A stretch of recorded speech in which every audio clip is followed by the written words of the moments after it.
A pleasant good evening, everyone. Thank you for attending our town hall sessions.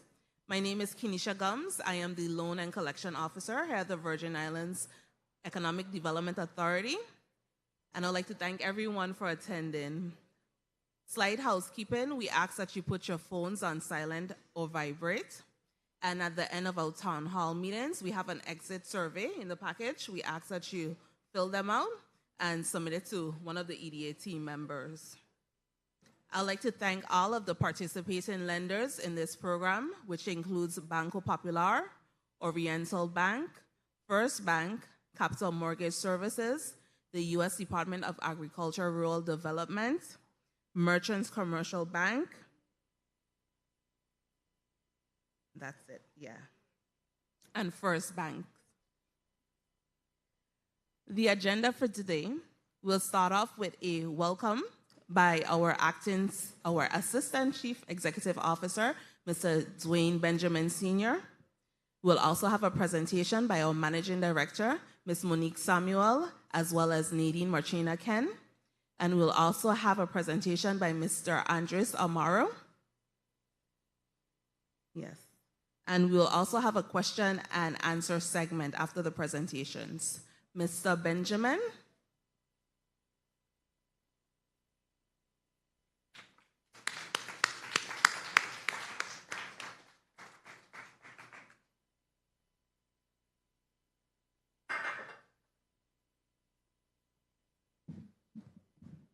Good evening, everyone. Welcome. I think we have a backlog outside, so we'll wait until those that are in the back have some seats. Want to accommodate all of you.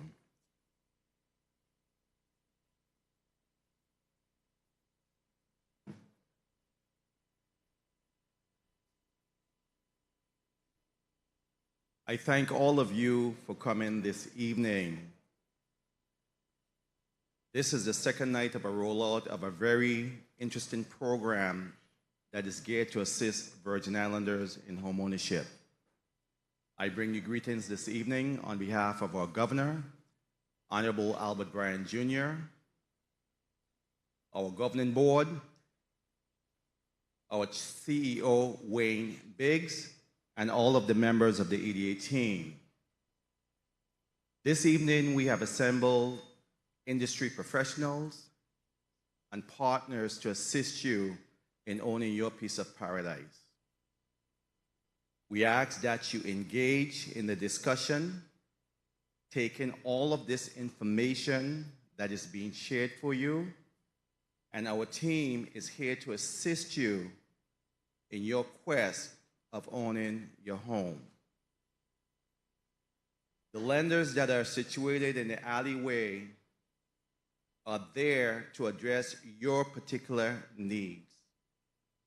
The presentation that you will hear tonight is food for you in achieving your dream.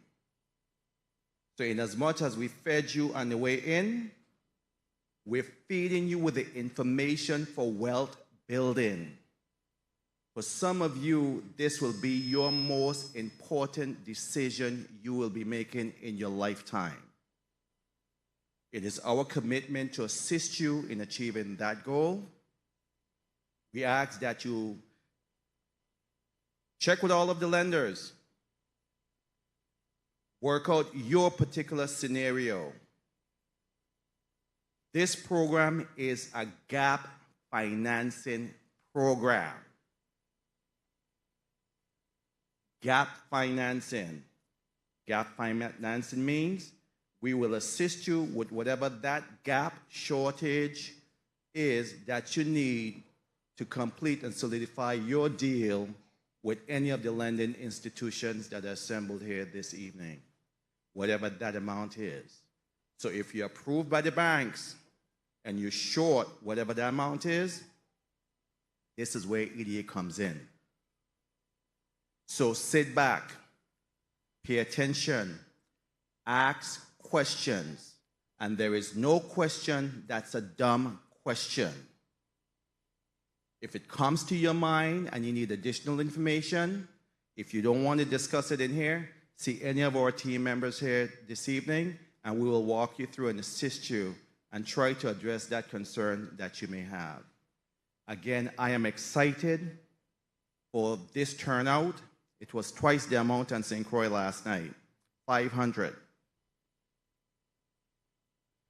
So that tells us there is a need, and it's this administration's commitment to assist all Virgin Islanders in their quest of home ownership. So I thank all of you for coming, and I look forward for an interesting discussion and conversation this evening. Thank you.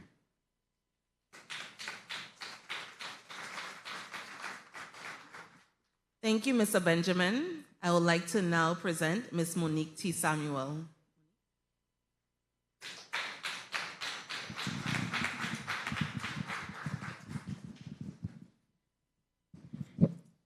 Good evening. I don't do well behind podiums.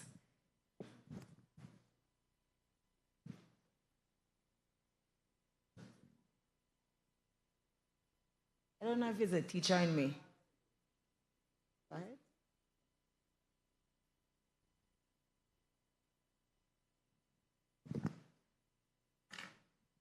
Mr. Benjamin went through some of the presentations, so we'll get to the nuts and bolts of the secondary gap financing.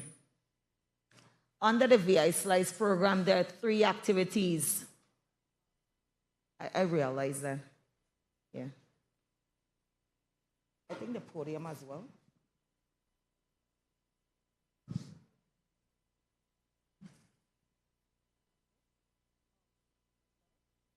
Awesome. How about for this slide? Amari?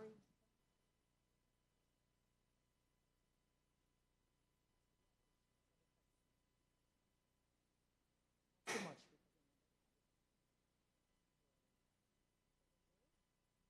How is the view? Is it the visual? Perfect. Awesome. Under the VI Slice program, there are 3 activities.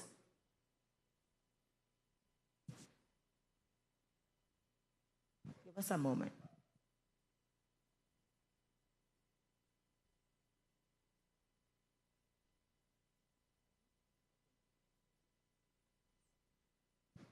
As Mr. Benjamin indicated, we are here to support the banks that are currently participating.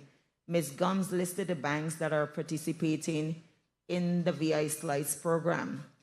When the banks are participating in the VI Slice program, there are only 3 activities that were approved under this program.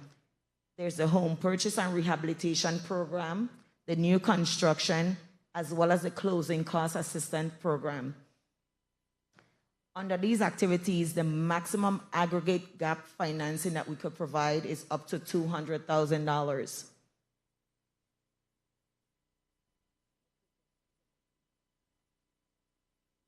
And so let's say you're interested in purchasing a home and the home doesn't need any renovations, and you have selected First Bank or any of the other lenders that are participating in the program, and there's a need for the purchase, for you to put towards the purchase, as well as the secondary gap financing, and you don't have all of the funds, the VI Slice can support up to $200,000. If you're constructing a home, you own the land, you just need to get assistance with the construction, VI Slice can assist. You don't own that land, you don't own a land, you need assistance to purchase that land as well as to construct VI Slice. You need assistance with your closing costs, the appraisal costs, insurance, title commitment, surveys, anything that comes along with the cost to close this transaction. VI Slice can support up to 20% of that cost.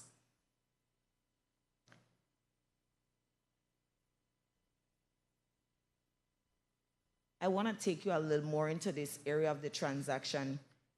We want you to understand, if you have our materials before you, there's an area that speaks to a minimum injection of $5,000.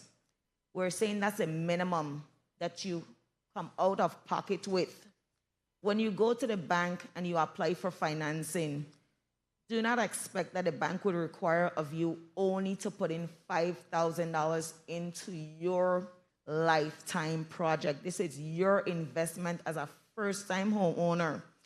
So if you know you have savings, your household income combines with yourself, an adult child, and your significant other, you all have your savings, the bank will look towards what you have in savings. VI Slice would not support all of your needs because you have savings. So the banks will look towards your savings, your checking account to put towards this transaction. And where you fall short, where your aunt, your uncle, your grandmother, your cousin, and that person that will offer you that additional support when your pocket, your savings, and your checking is short. That is the secondary gap financing for you. You're not allowed to sit on your savings or your checking and not put into your investment. So that is VI Slice.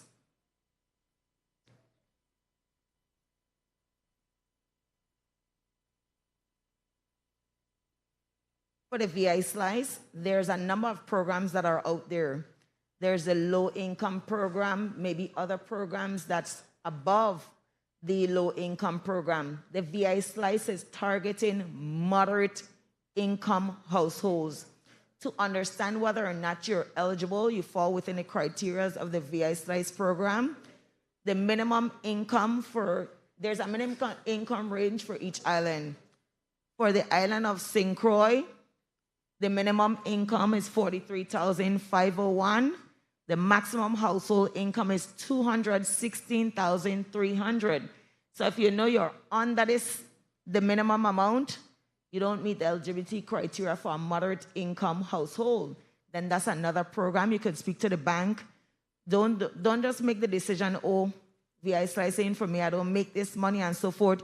Maybe a raise is around the corner.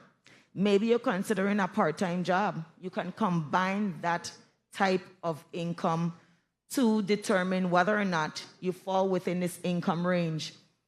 I think there's a low, yeah.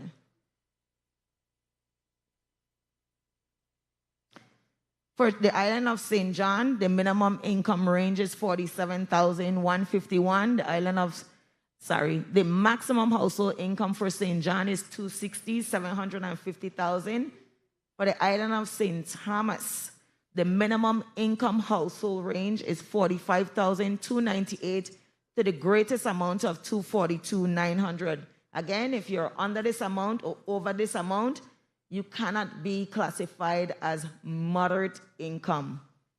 And that's what distinguishes this program from other programs that are out there, by the way. And also what distinguishes this program from any other program out there, the VI Slice program allows for you to, if you're constructing and you're considering putting 2 apartments, the VI Slice allows for that. So you can construct your main home and add 2 apartments. Those are investment, rental income. If you're able to purchase a home that has 2 apartments, the maximum apartments that are allowed is 3 maximum units, and you have to occupy the larger of the 3 units. So this is a plus to a program that's not there, nothing to be compared against. It is the best program that is there on the market today. There are requirements for this program, and I don't want to go through all of the requirements because the materials that you have with you list much more than what we basically consolidated here. I really want the other presenter behind of me to provide you with, what you need to hear this evening and some of the challenges the banks are currently experiencing. And so one of the main requirements of this program, you must attend, participate, and complete the home buyers education course. That is mandatory. If you've completed this course back in 2012, 2005, 2006, whenever, for the VI Slice, there's no expiration date on that certificate. However, if the lender has a concern as it relates to the expiration date, you have to follow the lender's policies and its procedures. Our VI Slice program does not rise above the lender's policies and procedures. Remember, this program is here to support you through the bank. The bank is VI EDA's client. You are the bank's client, so the bank would send your application to us. I'm walking through because I want to make sure I have your full attention. Come December 31st, 2026, these monies will no longer be available to the territory. And we want to make sure everyone in this territory, as long as we can assist, you're going to get a slice of the pie. So ensure, even if you're here, we know you've left work to come directly here. We have the lenders on the outside. If you can't stand within the group or the crowd and speak with them, get their information. Put your name down on their sign-in sheet. Get the card and get with the lender. The presenter behind of me will also give you information to help you to prepare before you go before the bank. Right? Again, when did we say is the last day these funds will be available to the territory? It must be expended and not obligated. Say it again. And we must spend these funds, not we have here set aside because we approve your financing and you've not closed. The funds must be expended, spent, given to the bank for your transaction. And so we're also requiring that, and I already mentioned, you must be a first-time homeowner, right? There are some exceptions to the program. If you have owned a home before, providing that you not own a home in the past 3 years. This is how flexible this program is. So what are you waiting on if you're a first-time homeowner? One of the other criteria we have that's also listed within your packet, you must be a resident of the Virgin Islands for 3 years preceding the date of your application for that financing at the lender. We're also saying that in order for us to receive that application and make a decision to determine what you're eligible for in gap financing, the bank must approve your transaction. We're not looking at pre-approvals at this instant. The bank is who's handling all of that. They're doing all of the legwork, all of the heavy lifting.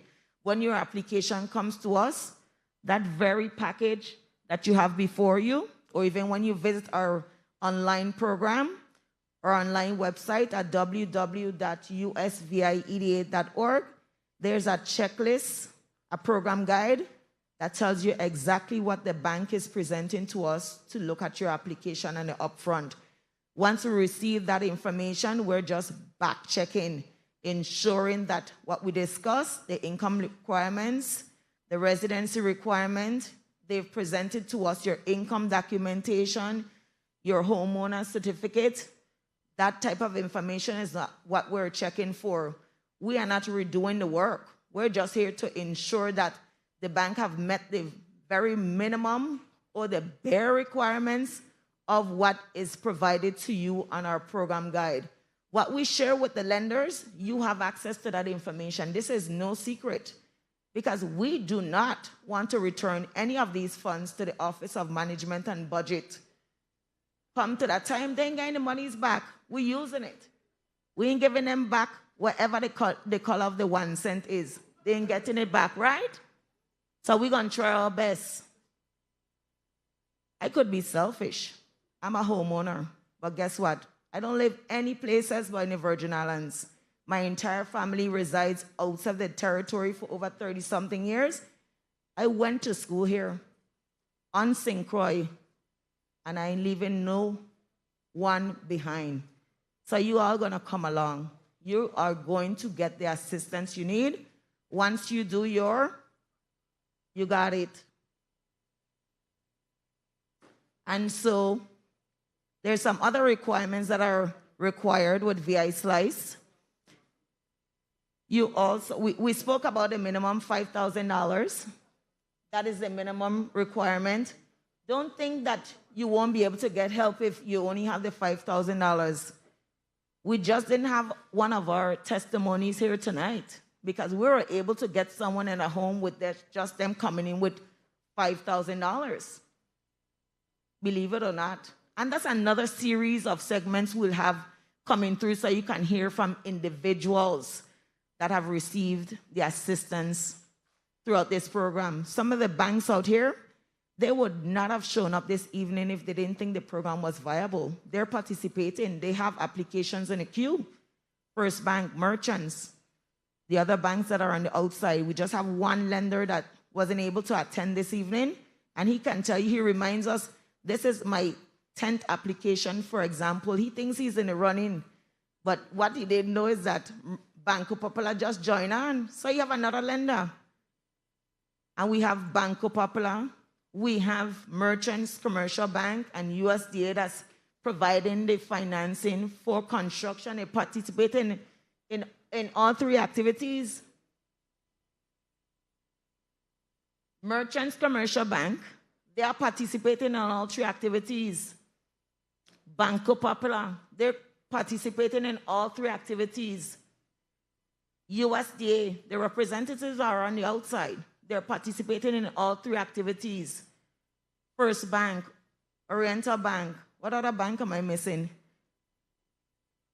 Right, they're participating in just the home purchase and the closing costs because some of them aren't offering construction products, right?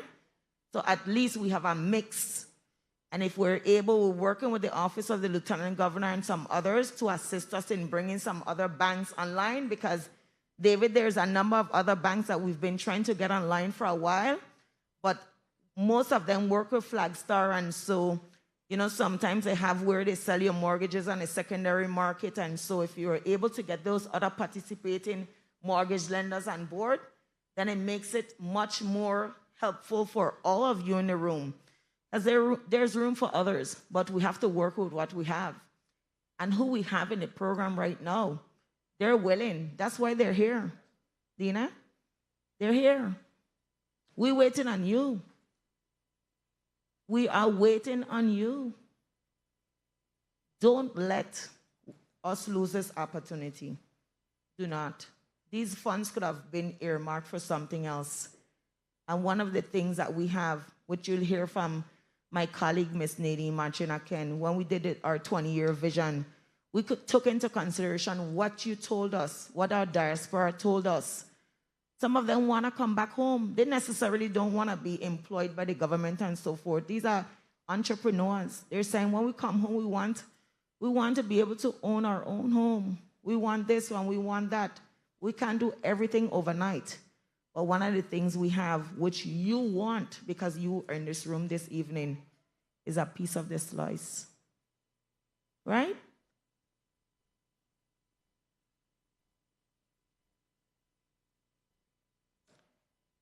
If you're a veteran, if you have your children, and you're just here because you are interested in getting information in the VI slice for yourself, you have your children that are Virgin Islanders, they want to come back home, they have relocated because of employment purposes, they were displaced as a result of the storms, or they may have relocated for educational purposes. They are eligible, you know. They are eligible, right? They're eligible. And if they're a veteran, they don't have the requirement of the $5,000. That is waived for them, the minimum. Of course, they'll have to put into the transaction. We want to mislead the audience. But at the same time, if they're going to be purchasing a home and they've entered into the contract, or whether or not maybe they're going to be purchasing land to do the construction, that realtor will not need to rely on that $5,000. If the owner said to them, the seller indicated just $100 or $200, then give them something because they want to make sure they could solidify your contract, right? But that $5,000 upfront on that contract, that day we're making that connection between that connection of the, I'm identifying this is a property in which I'm interested in, there's no need for that $5,000 upfront. Again, we don't want to mislead you. If you have savings, remember this program is not there to enrich, right? So you have to be willing to invest in your investment. You can't see much of the information as here, but what we're saying is that the primary lender may have their own requirement as it relates to credit score. Under the VI Slice program, the minimum credit score that is required is 620. You'll hear from the other presenter behind of me that speaks more to credit and so forth. So I don't want to go too much into that particular area of discussion. But for the VI Slice, we're saying there's a minimum of credit score that we look for is 620.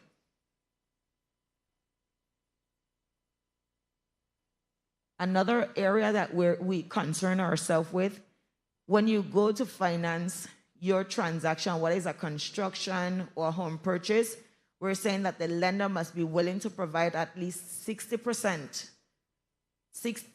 financing. But most of them are doing 80%. It all depends on where they're getting their financing. Maybe FHA and the others, the other brothers and the other cousins. What are the names, Dina? Referring to FHA? Oh, Fannie Mae, Freddie Mac. Those are the secondary market where banks sell. Yeah. And Ginnie Mae. Brothers and a cousin and whoever the family go. Yeah, so, so there are other financing arms to how they, thank you, Dina, to how they get by their funding or who would identify that financing. But we are saying at the very least, when you're getting that financing, the minimum financing the bank should be willing to provide to you is 60%. If it's anything less, then you may not be the person for VI Slice. They're saying that you're in a financial position to assist yourself. We spoke about the sales contract. We spoke about the primary lender. 3 important parts to this program. We're saying that when you go to the bank and the bank provides you with financing, with financing, and when they calculate what your mortgage is, as well as maybe insurance and other costs that are related, that sums up to your monthly mortgage payment, the VI Slice is allowing for a minimum for the amount not to exceed 36%, that debt to income ratio. But if the lender allows for a higher amount, it is okay for VI Slice. These are our requirements, but they don't trump the bank's requirement. If the bank have another policy that it allows for this amount to be much greater, we are fine with that. Also, when they combine that mortgage payment and your debts that are listed on your credit report, we're looking at 43%, the overall debt to income ratio. But if the bank is saying they're allowed for you to go to 60% and so forth, better for you. You're in a better position. We're not going to box down your request when it comes to the EDA. We are going to move along with that transaction because you've already been processed and approved by the lender. We are only there to identify and to verify and to determine and to confirm the amount that the main lender, the primary lender, had sent to EDA to ask for that additional monies where you fall short. We are not there to police the bank. We're not there to police the bank. We're just verifying. And just so you know, all of the lenders are trained on the VI Slice. In fact, some of them think they know the program more than us. Kinisha? Yeah. Some days they tell us our calculation is wrong. And sometimes it is. But that's how well they know the program. And that's why they're here this evening, because they realize that it's a good program. But when December 31, 2026 comes about, by October, I don't depress if we have to send back monies. Don't wait. Do not wait. And they are coming, eh? I'm going to stop preaching in a second. We're also allowing the bank to provide a 30-year mortgage, and if they choose to go up to 40 years, better for you. The only thing, though, you must occupy this property for the VI Slice. The only thing we're going to police, by way of you sending an annual certification and notice to us, we're not coming out on site.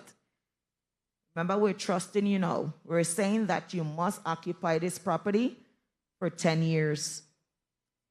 Once you occupy this property for 10 years, what do you think we should do with the monies? Ask it back? Who have the answer? Raise your hand. I read it. He said it's going to turn into a grant. Free money. Say it the right way. Free money is yours. Just make sure you send us the annual certification. When we send it out to you by email, send it back to us saying that I certify that I have continued to occupy this property year 1, 2, 3 till year 10. If not, then you have a little problem, depending on the circumstances, though. Okay? We are not here to police, override, and to remove any benefits that we have awarded to you unless you're out of compliance annually. Keep in communication with your lender. If you have to leave Island for a while because you're not well, once you receive these funds and you can't get around to sending the information, send an email. Send an email to VI Slice. By then, I'll be retired, by the way. What the AC before I said that too loud? But still, I'll be here. Moving along. All of this we talked about already, and it's also on the website. When you visit our website at www.usvieda.org or vislice.com, you're able to get all of the information. Remember, I mentioned to you, when you click, I think, on a particular area that says, how does it work? It provides you with a guide, a checklist, and there's, I think, the last 2 pages, page 6 and 7, is what we require for the lender to send to us. So utilize that as your guide to ensure you have all that information. If you know you haven't filed your taxes in a year or 2, get to working on that. Get to working on it. File your taxes here in the Virgin Islands. Right? Make sure you don't just be dashing away your pay stub because you already got paid, so you don't worry about the pay stub. Your W-2 or whatever documentation the lender requires. So start to pull those together. You listen to the other presenter, and he'll also tell you how, to begin to groom yourself to becoming a first-time homeowner. Some of the trips, some of the shoes and the shirt, you're going to have to make some sacrifices. Owning a home is one of the best investments.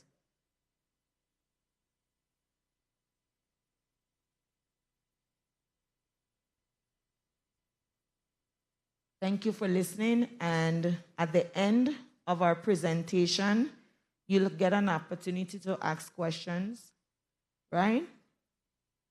Mark your questions down. Don't forget it. If you know you're shy, reach out to one of the team members and we can ask the question for you. When you think that you're not asking that question, you're bottling that question up, someone else may have the question because you're brave enough for, you to ask that question, and it helps someone else. That's the only way we can understand, learn, and clarify. Remember, the VI Slice not only allows you as a first-time homeowner to get into your home, it also allows for you to have an opportunity for 2 additional investment, 2 additional units to that property, whether you're purchasing it or you're constructing it. Thank you.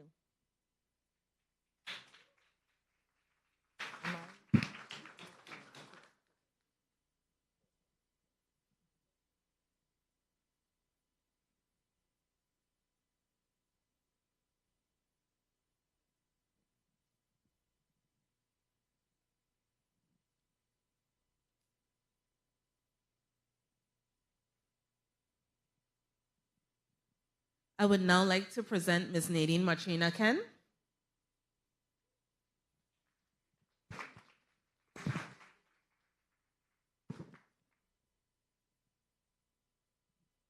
Pleasant good evening. This is a full house tonight. There are people still outside. Pleasant good evening. Everyone has received a handout that has bluish purple on one side and red on the other? In your seat somewhere, there should have been something.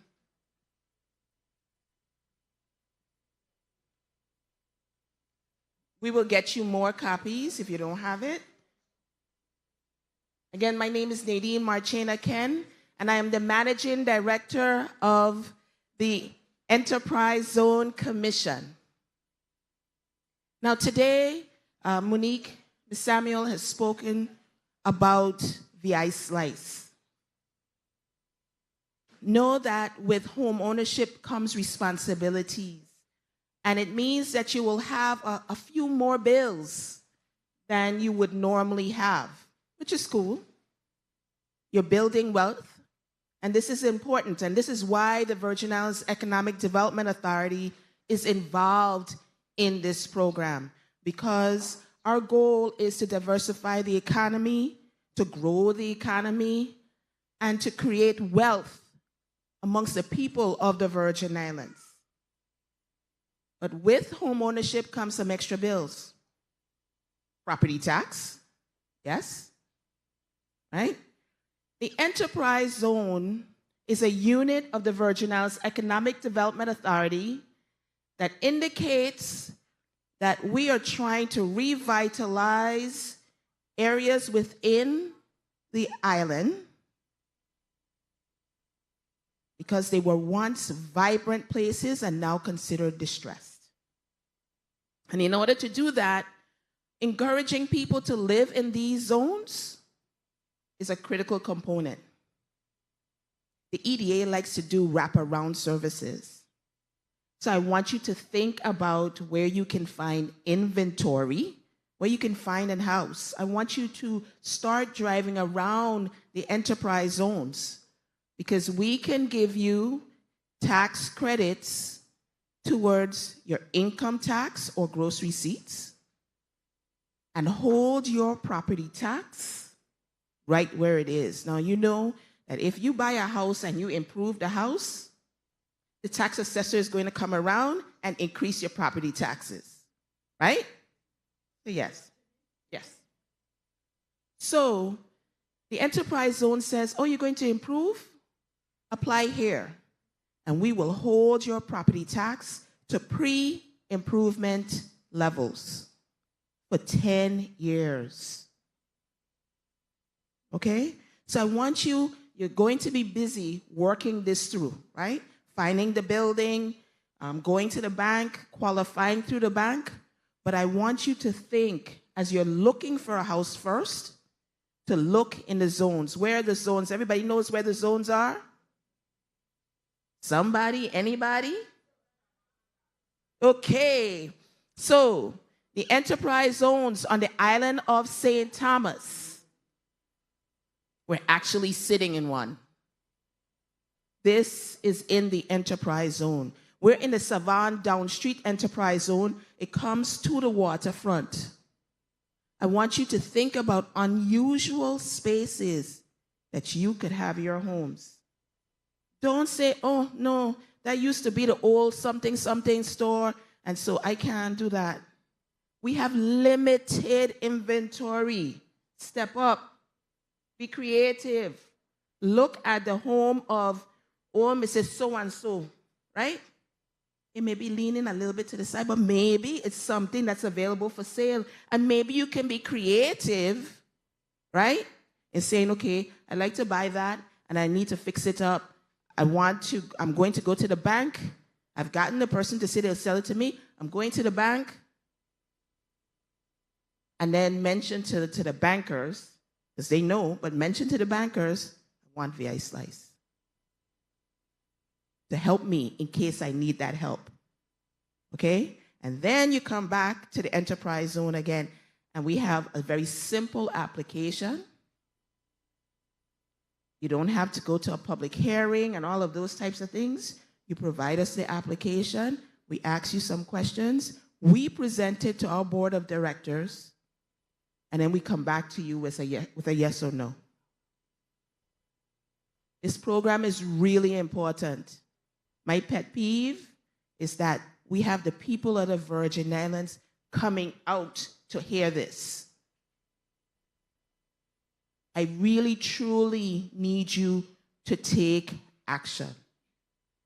Step forward, please. Step forward. Don't put this, it was a great conference this last night, my son, and the food was good too, right? And then you get busy with life and you don't do what you need to do. Put aside an hour or two every day with this focus. I thank you for the opportunity to speak, and I'm also available for questions at the end. Thank you.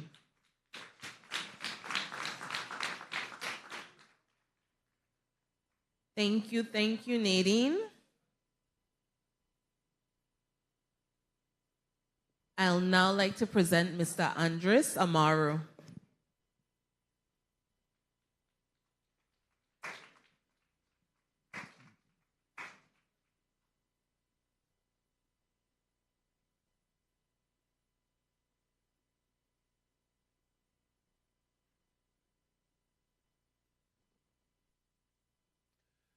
Good evening, good evening, good evening. It's a pleasure to see all the attendees here today. This is good stuff. This means this is serious business here. So I need you guys to listen up, take notes. You heard the EDA team talk about the program. It's an excellent program. Free money is what they call it. I wish it was around when I was looking for a home. So I'm going to talk to you today. If you're starting from scratch, from zero, you have a 2-year time limit to get to this program. And I'm going to take you through the steps, how you get to this program. And like it's mentioned before, one of the first things you have to do is find the lender of your choice. Become friendly with a bank. Don't be afraid of them. We're friendly people, contrary to popular belief. Who you think I'm going to refer you to? Well, you have an array of them, but I'll send you to First Bank. We have a professional staff there to attend you guys, waiting for you to come. And that's one of the first things you need to think about doing, because one of the requirements to get in this EDA program, and let me say, I'm going to go through my presentation. This presentation is a head start, up to getting started on this program, because if you continue from here and you see me again, that means you're well on your way. Because I actually give this training for the VI housing for you to get your certification and be eligible for the program. But I want to get started on 2 key components I need everyone to take from this training today. Opening your account and starting your savings. Just as the EDA indicated, you must start with at least $5,000 in your bank account. You must have that for them to consider you. So the first thing you want to do is start your savings. Open an account, get yourself down to First Bank, open an account, and begin a savings. That sounds easy, right? It's not. Savings is not. Because you have bills, you have emergency. Some of us have children. Some of us have medical situations. And you have to be ready to attend those at the same time that you need to attend your bills. And it's difficult to be taking out of your savings all the time and still have something there for when you're ready for the transactions. One of the tools that I use that work perfect for me is automation. Fortunately for me at my job, it had a system where they would take monies out of my check before I even get it and put it to my savings. So when I get my check, I know this is my budget. So if I get paid at $800 for 2 weeks, they're taking out $200, I know I have to budget myself for this with this $600. You just have to. It's called a budget. The first thing businesses do when they need to set their budget and plan for future investment, cut expenses. There's no way around it. Okay? As simple as making sure you find the right stores with the best prices, puts money back into your pocket. So I encourage all of you Pay attention. Get yourselves in the school, first of all, because you must take part in that. They have an excellent program that's going to teach you about tips on how to save and strategies and so forth. Okay? The second thing we want to talk about and you want to take from here is credit, most importantly.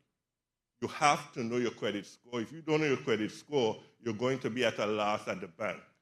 There are several mechanisms out there for you to know your credit score. There's the annual, and you'll see me talk about it later, the annualcredit.com, there's Credit Karma, and several other tools you can go, get a copy of your credit report, look at your credit score, and start to review what you have there. You have to know because you have to pay down your bills in order for you to create some capacity to pay a mortgage. If you never had a mortgage before and you're a customer paying $200 a month, $300 a month, $400, and now all of a sudden you're down to $1,500, $2,000 a month. In our world, what we call that is a payment shock. It's like, wow, that's a lot of money you have to come off of. So you have to get yourself in order to pay down your bills and create, in this situation, a good gap where there's a gap between the debt you pay monthly compared to the income that you make. Okay?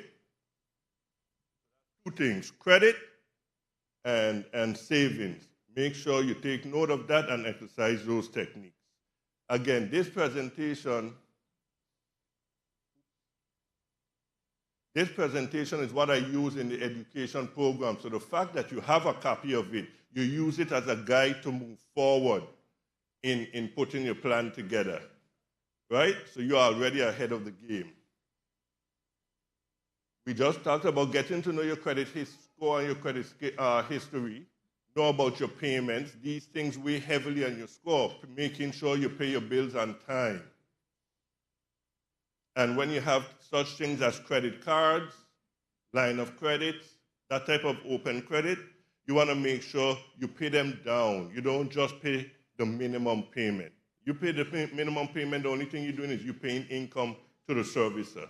You're not paying down the bill, and it can be held against you because we will see it as you're not managing. You credit card 5,000 limit, you have it 4,999, and then you pay $15 minimum payment at the end of the month. Ain't nothing happening there. It does not put you in a better position. So you have, and that takes discipline, eh? It's a commitment to yourself. This program is a commitment to yourself. The fact that you guys are here in such great numbers lets me know that you're serious and you're ready to own a home. So you have to, in turn, take what we're telling you serious and how you get to owning a home and being eligible to be part of the EDA VI Slice program.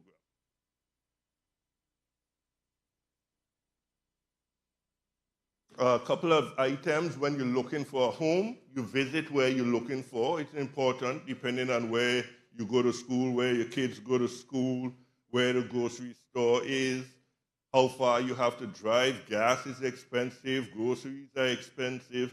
So it's important that you plan and you prioritize your most important needs as to where you want to live. This is a 10, 15, sometimes 30-year investment. You want to be comfortable with what you're about to purchase, okay? You don't want to wait till you get into that mortgage and, I don't like this area. Well, you have 30 years and not liking that area. So it's important that you make sure you pay attention to these small details. It will count. Make a list of preferences, organize them, determine your capacity for monthly payments, closing expenses, and I'll talk to this a little bit. That's one of the C's of the 5 C's, capacity, your ability to pay. We determine your ability to pay based on your cash flow versus your debts. The standard is your debts, including your mortgage, taxes, insurance, cannot exceed 43% of your monthly income. And I'll show you an easy way to calculate that so when you go home, you have a good idea of where to start, where you are, and where you need to improve.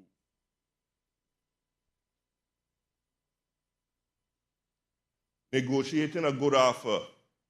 The one way you do that, you go out, you see a home, you really like it, it's a little above what your budget is and you want to negotiate. The best way to do that is get an agent and use them. Okay, they're the ones that know the landscape, They know the sellers. They know the market. They're going to be in the best position to negotiate a price for you once you let them know all the details that you need. So, they're going to make their money off the percentage of the sale of the house. So you don't have to worry about that. It's important that you use them. It works for me very nicely. And then they keep you updated. You don't find a house right away for most of us. It took me about 1.5 to 2 years before I find a home that I like and that I can afford. And it was in big part of the agent constantly out there looking for me. So let them work for you. You're paying for it anyway. Let them work for you. Become really close with them in telling them what you want and the needs that you have.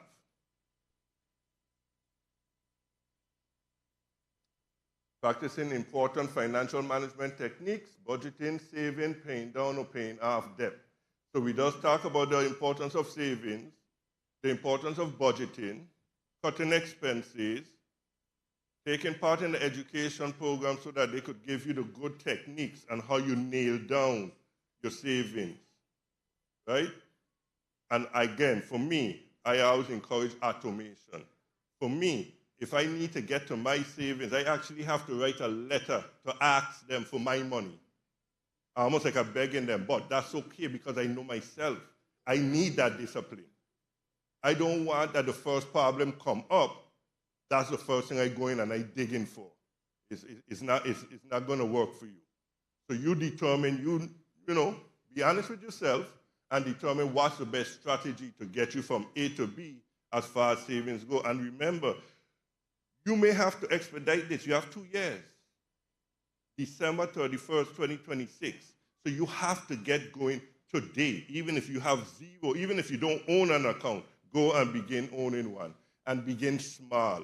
I always like to contribute to my savings just enough that I don't have to go through it all the time. I ain't going to put in so much that every time I fall short, I have to go through it again. It doesn't work. You start small and you build. It multiplies very quickly. Obtain your credit report. Go to Credit Karma. Go to annualcredit.com. Get your scores. Review it. Ask questions. Become friendly with your bank or your banker. Choose it. That's a big decision. Choose who is offering you that service that makes you feel comfortable, that has patience, because this is the biggest transaction most of us will ever do in our lives. So it's going to take time. You have to have patience. But if you're prepared, it's going to be that much easier and that much faster. Okay? Credit reports, we all make mistakes. They do have errors sometimes on your report. You want to identify those. I know some of the most common are like medical bills. Sometimes you pay them off long time. Sometimes you don't even know they're there because you didn't get a mail from the insurance company that there's an outstanding balance. You want to correct all those stuff so by the time you come into the bank, when I look at your score, and I do underwrite mortgages for the BVI, for the USVI, I've been doing it for a long time. I'm banking for about 30 plus years now, so I know a little bit. So when I come in and I see your credit score, I pull your report and I see your credit score, what is it, 620? Don't fight for 620. That's, it's not impossible. And you may be eligible based on certain criteria, but it's going to cost you more. Because we see those low scores as a higher risk. Your credit report is somewhat giving me a story about you and the importance you place on repaying your debt. And if I am going to lend you $200,000, $300,000, $400,000, $500,000, I want a little insight about who you are when it comes to paying your bills. And the credit report is the number one report that will tell me that. There are other factors, and it's not that you can't have some delinquencies. Nothing is perfect. We are going to have hiccups. You have to be able to explain them. There should be a justifiable reason. It can't be because, well, I wanted to go to Disney World, so that wasn't getting paid this month. Some of us do that, and sometimes it's justifiable. You want to take your family, but it's not going to be acceptable to the bank when you're asking them to borrow that significant amount of money. And, we We have to face it. Houses in this market are just expensive. Those are the type of numbers we're looking at. Okay? Having a savings makes it easier to purchase a home. Saving can be hard given the challenges many first-time home buyers face with high housing costs, student loan debt. Most lenders require a down payment, and you will likely be responsible for those closing costs. So once you get in, you have your account, you got your $5,000 in there, you come into the bank, again, you can't get to VI Slice, FHA, VA, none of them, unless you come through the bank. So keep in mind, your bank has to be your number one friend. We're the ones that's going to tell those companies, yes, they're good to go. Yes, they qualify. So don't be afraid to come in, talk, and take good notes based on this program. You got your act together? This is where EDA comes in. Okay, I have my $5,000, but the bank wants $25,000 more for down payment. And then it has another $5,000 in fees. Your appraisal, your survey, your legal, your title. That's where EDA comes in. We go, now once we get you in, your credit score, good. Your ability to pay, good, under 43%. Your squad, I am telling you, get to at least 700, 620, 650, 680. They are acceptable. You will pay the price for it, though. Not the bank, not EDA. It benefits you to get it up there. Tightening your budget, discipline, commitment, techniques, strategies, knowing your goal. You already have a timeline goal. You can't change that if you want part of the VI Slice. And I'm telling you, to not get part of that VI Slice, you're only beating yourself. My son plans to move back here this year, and I'm pushing him right into that VI Slice program because it's good money for you to use and save you a ton. And you will need money for after you purchase, and not just during the transaction. Owning a home now, like your hair, is serious business. You have to know how to budget. You don't want to be in a position where you pay your mortgage and then you have $5 to make it to the next payday. Sometimes it's difficult like that. I'm not saying to be afraid. Sometimes you have to go through that fire to get to where you want to go to. But the important thing is to know how you get to where you want to be, not to ignore it. And discipline yourself, commit to yourself. Not the bank, not EDA, not moms or auntie or granny. Commit to yourself, this is what I am going to do to achieve the goal that I set for myself. Monitor your credit regularly. Here's what I talk about, the www.annualcreditreport.com. It's a regulation that you get one free credit report, everyone, and we check all three reports. There are three agencies, TransUnion, Experian, Equifax. If you go for a car loan, a personal loan, a credit card, they may each use one of them. You go to an institution for a mortgage, we check in all three. All three will give us three different scores. The score that we use is the middle score. So if Experian gives you 620, TransUnion gives you 750, and Experian gives you 600, we're going to use a 620. If you have a co-borrower, we're going to use the lowest middle score between the two borrowers. So if you have a co-borrower, you got to make sure you tell them, keep your scores up if we're going to make it through this fire. No. When I was applying, I remember my wife was laughing at me because she was all the way up in the 800s, and the bank is questioning my credit score. And it was a big joke for her. So, yeah, you want to make sure you keep them in check and say, listen, this is a working, we got to work together to make this happen. These are several reasons, and this should be in the package. You get to make sure you get one before you leave here from First Bank, that you can review it, learn it. No, I didn't say go to First Bank, get a pamphlet so that you can learn the steps and how we get from A to B. Okay, and you'll see the reasons here. Within 60 days of credit denial, unemployment, public welfare, suspect fraudulent actions, different reasons you could go and get a free credit report. You could always pay for it as well. It's that important, I would. Here we talk about, I just talked about the 3 credit reporting agency, Equifax, Experience, TransUnion. Your credit report is a compilation of information that provides a detailed look at your financial situation. By viewing your credit report, you will be able to know what lenders will see when you apply for a loan. And it gives us all kind of information. Your employment, inquiries, some people like to shop around to several different banks. Be careful, inquiries can hurt your score.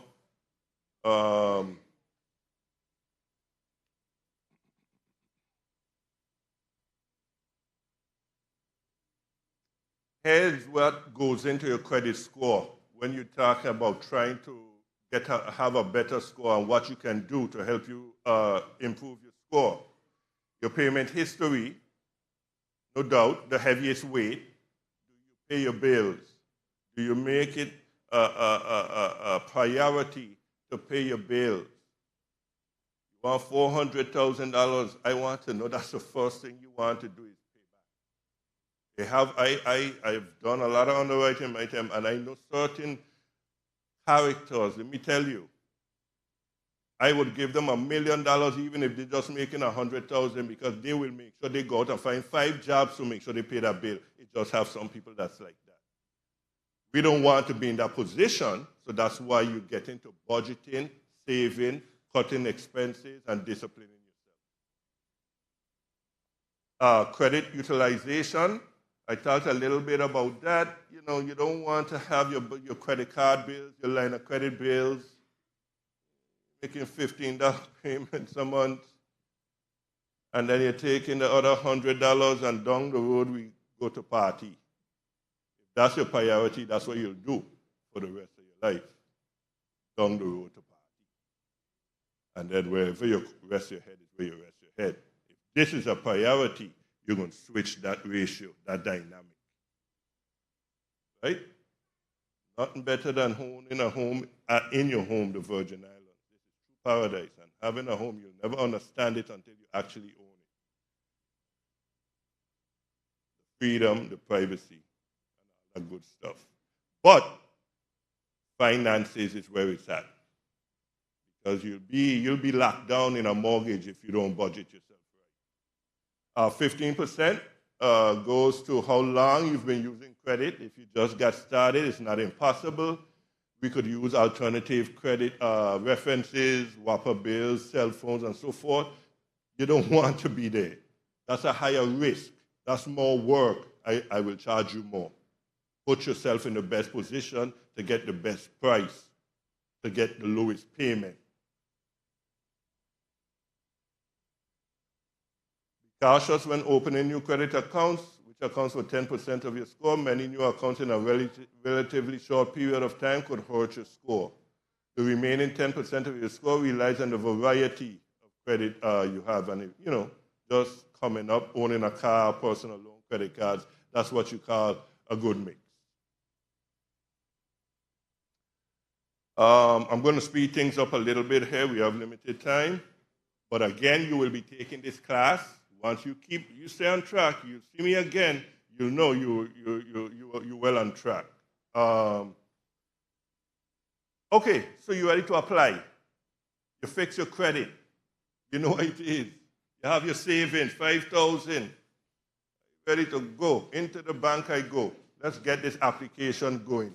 And the good thing about being prepared is you could now sit back and look at the bank and say, go ahead, ask me. Whatever you need, I got it.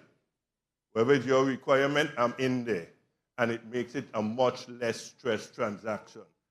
So again, in your pamphlets, you'll have the different documents that we require, pay stub, tax reports, depending on where you're employed, if you're a sole proprietorship, farmer, all that good stuff. Information on any accounts that you're going to use to close this transaction. So when I'm looking at your stuff and I want to see where your money is, where your $5,000 is if you're participating in the program, I need to see it in your account. And I need to see where it comes from. How did it get there? You get money from auntie, from cousin, from bro. They have to document where it comes from. And just say, hey, I 10,000, that for you, help you with a house. Where that 10,000 come from? Did you get it from the lottery? Did you get it from a lawsuit? Did you get it just from simply working and saving? It can be overwhelming to put together so much information, so start slowly, pick up the pace. Don't be overwhelmed, don't be stressed out. It's part of the process. You can't get around it. You can't get around it. The more prepared you are, the easier the process will be. Build your savings, research your credit and housing options, understand the costs and benefits. Utilize a real estate professional. I talked a little bit about that. They do help. Home inspector, you buy a house, you want to make sure that that house is in good condition, or if it has flaws, here's where you negotiate your price. You find a house, you should. We don't necessarily require you to do it, but you should do it for your own benefit. Just like buying a car, a used car, mechanic, you want to take it to a mechanic to make sure it's all good, it's not a lemon. Same thing with a house. Don't be afraid to ask questions. Do your homework. Take into consideration the market value, the condition of the house, the reason the seller is selling, all reasons you can begin to negotiate. Make sure you know what you are signing. List any conditions that are included in your offer. Use a legal. For when it comes to contracts, keep yourself in a safe space. Don't be afraid to ask questions. You're paying for the legal anyway. You might as well ask them when you don't understand something. Ask. When you don't understand something, you don't ask. That's the dumb question when you don't ask. Right? There we go. In we go. Fill out the application. Submit the documents. Credit report will be ordered. They're the documents you need. Debt to income. I'll give you this quickly. Important ratio here. You want to know, well, how do I know when I'm ready? Okay, so I just told you, your debt to your income, and we do it on a monthly fashion, right? So you see the example here. Let's say you make $5,200 monthly gross. It's about what? A little over $60,000 a year, right? 60,000 divided by 12 is 5,000. You have $1,200 in payments. Credit card, car loan, blah, blah, blah. Divide that 12 by the 5,200, you come up to 0.23. Move that decimal point, that's 23%. What the limit is? 43%. We have good, that's good gap. That ain't bad gap. That means you could fit more debt in there. You do that calculation, you add a couple more $100 to this debt. You see that gap closer to 43%.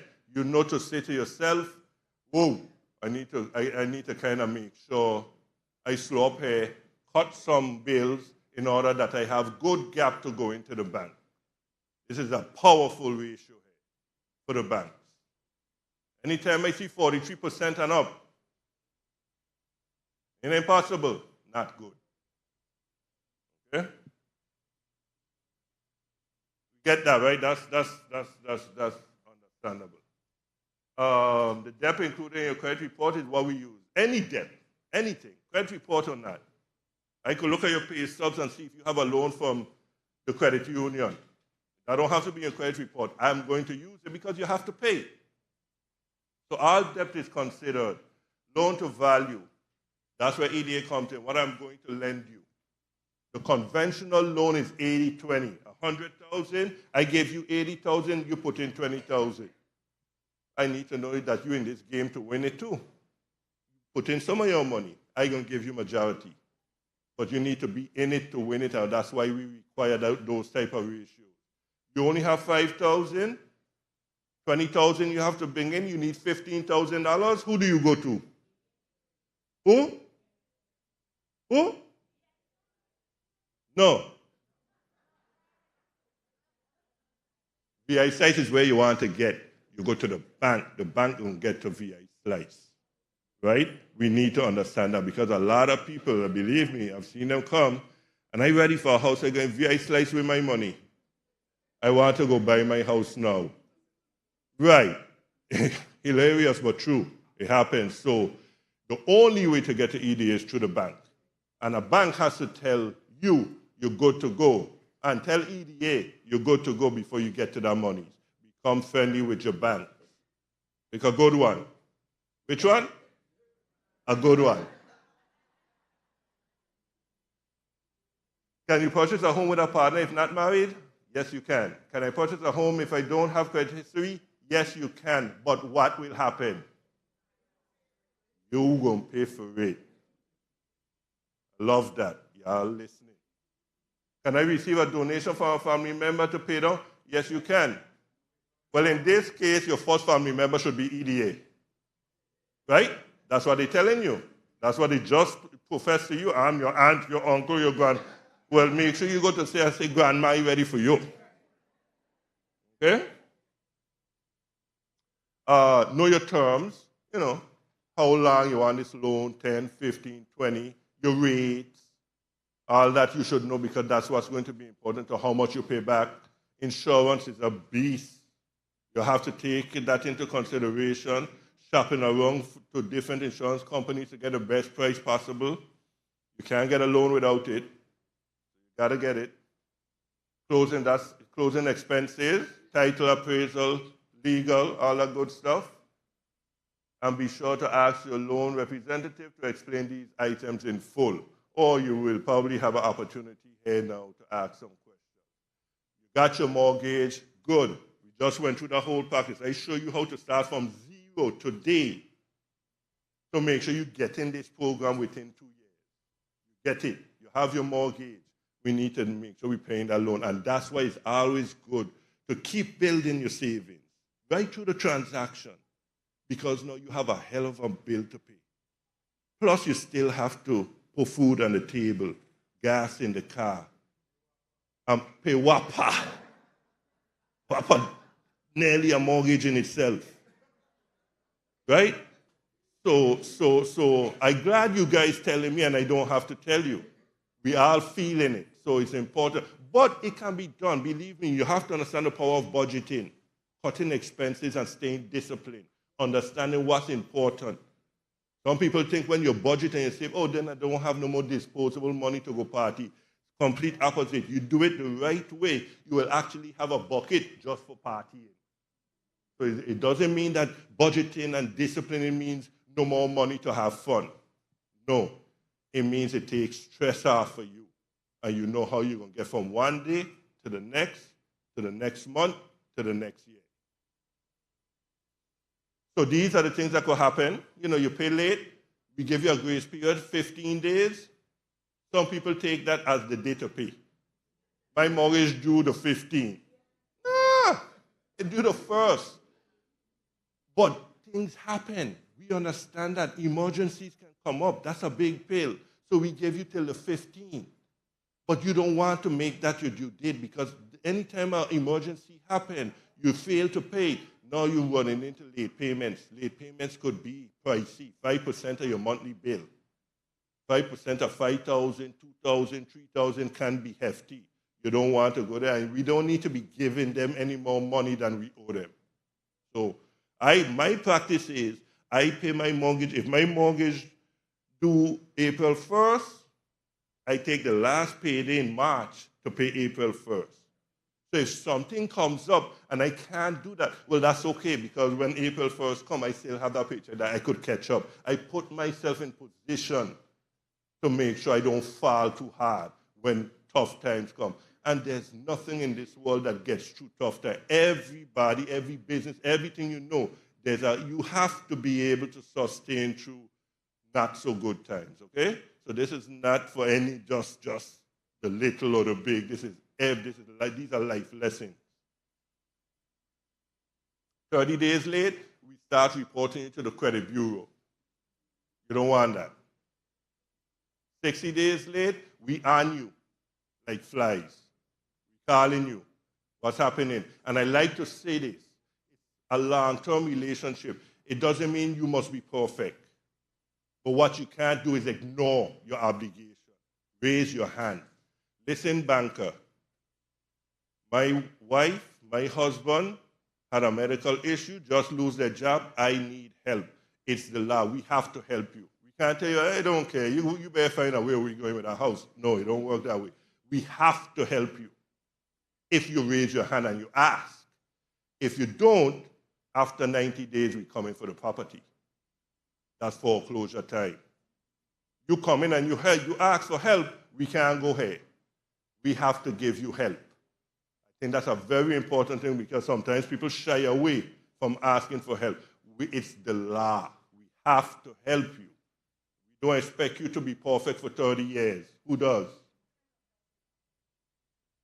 Coming to you. I don't know who asked that, but I'll answer it.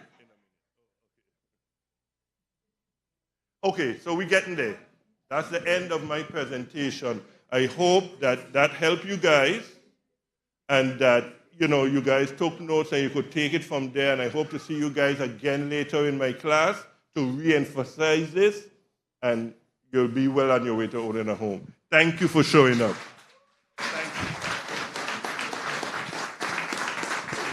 Who's next? Anyone?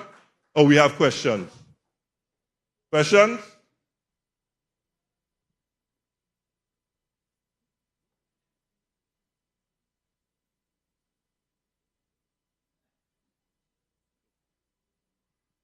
So, anybody have questions, you could raise your hand.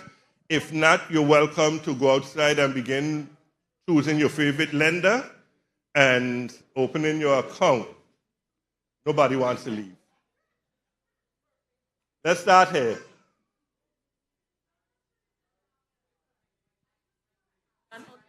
Okay, they're bringing them. Hi, good night. Good My night. question isn't long at all. As someone that started the process of the VI slice, I just wanted to ask, does it matter if the bank that you decide to hold your money in, like I bank stateside, and I'm interested in working with a bank down here, does it matter if I bank stateside, or should I put money in an account that I want to get a mortgage from? I would always say bank locally, but no, it doesn't matter. If you have the monies available and it's accessible, we can get to it. There's really no issues there. Will they be more likely? We like you more. Okay, More friendly. so they'll love me more if so I'll move some money. I got you. Thank you. Who else? Somebody else? Come right here. Yeah, young man? Young man? Well, I know both of you are young man. Younger man.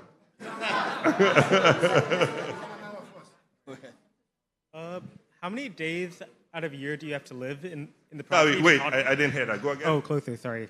How many days of the year do you have to live in a property to be considered living there for the whole year? Like, is it 200 days, 186, 300? How many days of a year do you have to live in a property to be considered living there for the whole year? The question is, how many? Oh, please. Hold on one second, everyone.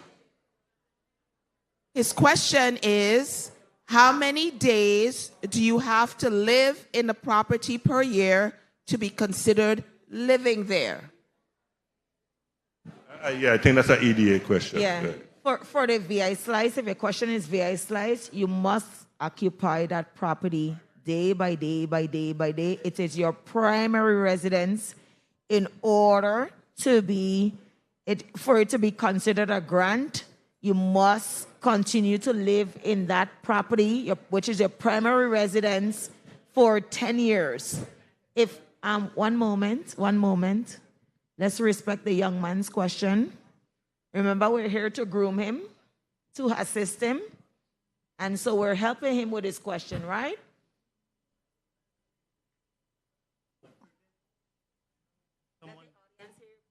Okay. For example, I know someone that lives abroad that is trying to live here as well. So how many days of the year can they live abroad and also live here and participate in the program? Is it 186 like everyone else, or is it 200 days, or is it all 365? I want you to understand that he has a valid question. We have various programs under the EDA that tells you must be a resident of the Virgin Islands for a number of days, right? In order for you to be considered a resident of the Virgin Islands. So he's also educating you all. He's educating me as well, reminding me about the programs in which EDA offers that I forgot. Thank you.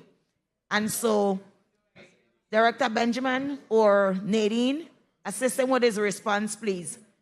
And then Dina, maybe someone from the bank can assist in terms of, because it's also a question as it relates to if you reside here for maybe 6 months or 6 months away, it's also a question that you're also asked when you're filing your tax returns, right? And so he has a valid question. So the Economic Development Authority has the EDC program, where there is the Economic Development Commission program, which requires that you reside in the territory 6 months plus a day. So that is perhaps where his question is coming. However, when we talk about community development type programs, the law and many of the granting rules, community development programs like the Economic Development Bank and the Enterprise Zone Commission programs require full residency, as in you're residing here. You don't call any other place home. This is where all your clothes exist unless you're going on vacation, right? So that is not an allowable thing where you're living half the year someplace and half the year someplace else. For these programs, for the community development programs, we require full residency here. We are trying to encourage, though, people in the diaspora, Virgin Islanders in the diaspora, to come home. And so that is something, as we try to get our family members back home, that would be placed on the table as well. But generally, we have to be here. This is home. Okay. Thank you for that question. All right. Is there a requirement on the limit on units? Is it single family, 2 unit, 3 unit, 4 unit, 2 unit? Okay, 3 unit. I didn't hear that. I came a little late. I couldn't get in first. Somebody in the audience want to assist her? Remember, this was taught to you. Who? We coming through in her, because remember now, this is your investment. This is our home.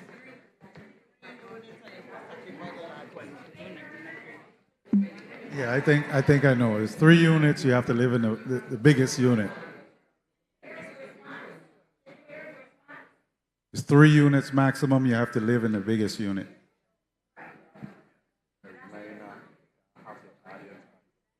Any other questions for us? Maybe they should come forward. Start from where?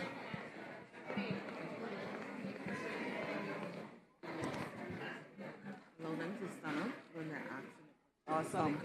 So we could, you'll have to stand, and then you face them so they can hear you. If we could calm down to allow him to ask this question, those of you that whoever else wants.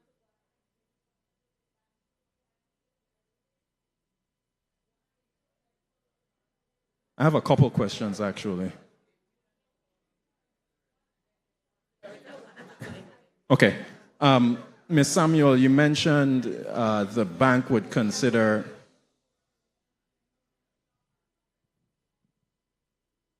Can we give the speaker some respect so that everyone else can hear his question? So those conversations that are taking place, if you need to have a conversation, you can take that outside of this forum.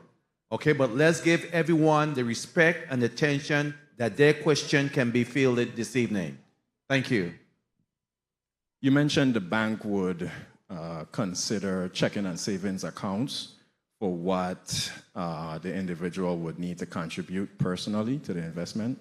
Would the bank also consider brokerage accounts where they might require liquidation of held assets to contribute towards the purchase? Yes.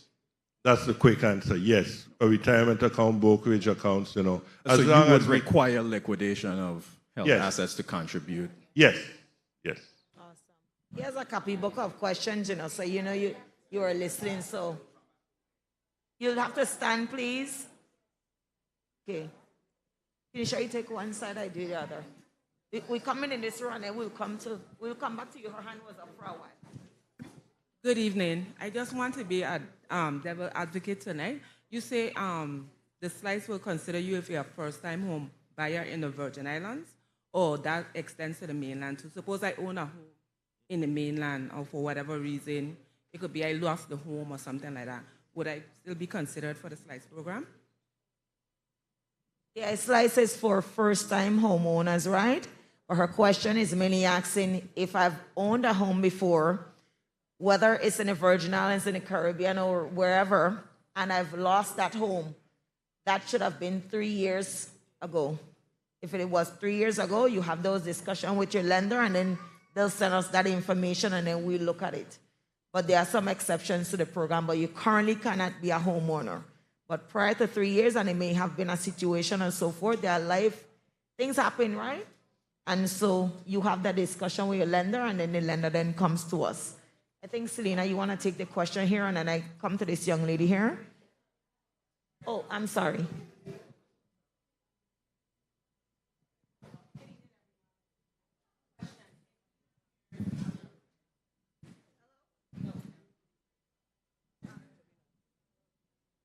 Oh, thank you. If you assisted a family member that refinanced a home and they needed a co-signer, would you still qualify as a first-time home buyer if you appear on their mortgage? Sometimes it's good to help, but in all the time it's good to help. Because look now, poor can't get you a VI slice. Or whomever in general. Yeah, it's good to help, but sometimes as this program, you're still considered part of that. You may want to have that discussion with your lender as well. But hi, Monique. Yes. Monique, Dina would like to add to that as well. Thank you. Hi, good evening, everyone. That's a great question, because if you are a co-maker or a co-signer, you're still responsible to pay that monthly debt. However, if you're not on the deed of the subject property, you don't have ownership interest in that. So technically, you're not a homeowner. So that's a very good question. That's how we would look at it at First Bank. But how would the EDA look at that? Because that's a very unique situation. So I guess I would defer to Monique on that. It's an expense. It's considered within the debt service. Yeah. How is the bank going to look at that calculation? So we would actually debt service them for the payment. However, they're not a homeowner because they don't have ownership interest, therefore they're not on that deed. But we would debt service them as a liability, and that will be reflected in the monthly debt to income ratio. However, if it's below 43%, technically they would qualify. Yeah. What we could do is put that question in the parking lot and then get back and put it on our website, the response. Great question. All right, good evening. My question is for the EDA, and I was hoping that someone from VIHFA would have been here tonight, but it's in regards to the construction program. I understand that if you got your property from the VIHFA, you're not qualified for the construction loan if you got your property through the VIHFA. Is there a waiver or a way around that stipulation? We are currently working on that. The question that you've asked, we're currently working on that question with our legal counsel. There's a clause within your deed, and I think you must own that property for like 25 years or something to that extent. And so there's some, it may require some type of authorization or subordination from VIHFA, but that's a question that we have. We have a good amount of those questions coming to us from individuals that have acquired property through HFA some years back, and so, yeah, but that's what you entered into. So that question is in our parking lot, and we are going through that process with our legal counsel, with HFA, and so we should get back to the public within short, maybe sometime by next week.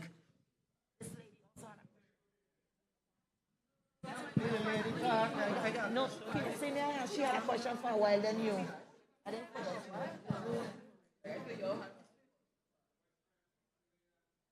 ahead. I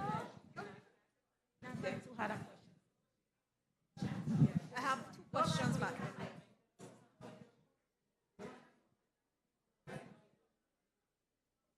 Oh, boy. You ready? Okay, good evening. If you want to buy a home, right, and the house need to repair, would you provide funding? The house might be good, but you want money to repair. Would you provide funding for repairing before you move in?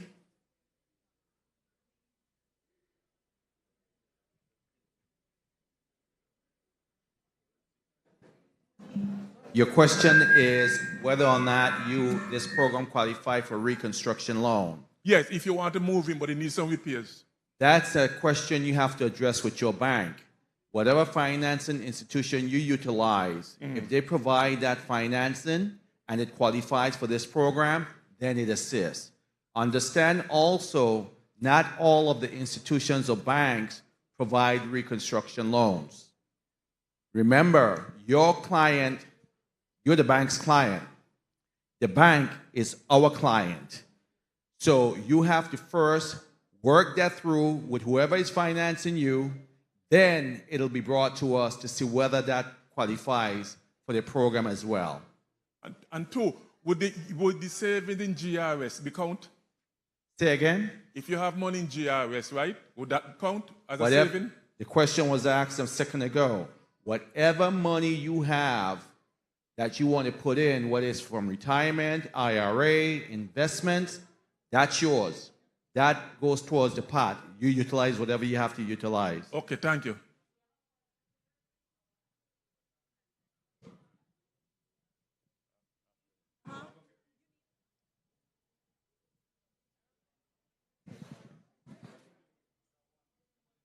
Hello. Good night. My question is for the EDA. Is the cap the same for buying a house and constructing a house? The assistance cap. If it's the same, because buying a house is way cheaper versus constructing a house, building a house from scratch. So is the assistance cap the same? Not I don't know, okay, that's more again, expensive. Not necessarily. Every situation is different. Mr. Amaro spoke about, Ms. Marchena spoke about properties located in the zones. They talked about having clear title, doing assessment, having property inspections. Your situation might be different on a reconstruction project than an outright building project, because today there are different technologies out for building. We are not building traditionally like we did 10, 15 years ago. If the bank qualifies for a modular structure that meets all of the permitting requirements by the Department of Planning and Natural Resources, that's a new, and that might be a complete rebuild, or it could be a new build. So your situation might be different. And there's no cap, because the gap financing under this program is whatever you're short on. Okay? Remember that. It's whatever you are short on any of those variables. Closing, title, insurance, etc. And that's all based on value. This young lady here has a question. Okay, I wanted to know, it's for the EDA. I know you said that you have to be a resident in order to apply. Like, how long do you have to be a resident, and what documents do you require? And if one of the documents is your income taxes and say it's for like 3 years, do you have to be working at the same place for the 3 years? Or can it be?